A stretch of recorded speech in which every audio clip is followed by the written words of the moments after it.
शह मुहर्रम को यजीद के लश्कर ने इमाम हुसैन के खेमों के गर्द मजीद घेरा तंग कर दिया। इब्न साद को हुक्म मिला कि पानी तक रसाई बंद कर दी जाए। नहर फरात जो सबके लिए खुली थी, अहले बैत के लिए बंद कर दी गई। प्यास की शिद्दत बढ़ती जा रही थी। छोटे बच्चे अल अतश पुकारने लगे। उसी दिन उमर बिन साद ने अपने लश्कर में मजीद सिपाहियों को शामिल किया। अब लश्कर यजीद की तादाद 30,000 से ज्यादा हो चुकी थी। उधर इमाम हुसैन ने अपनी बहन हजरत ज़ैनब और दीगर अहले हरम को तसल्ली दी।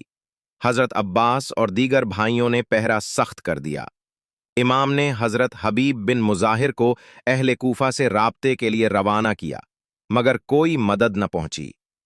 6 मुहर्रम की शाम बच्चों की प्यास हद से बढ़ गई।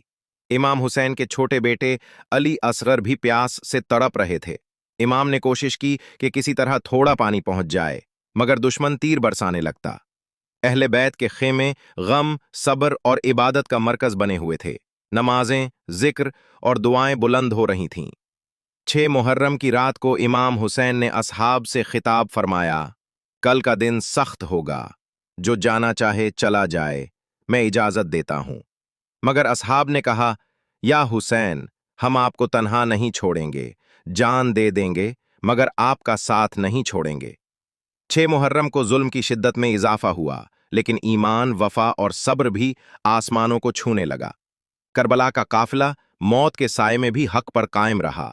ये दिन हमें वफादारी, सब्र और कुर्बानी का दर्स देता है।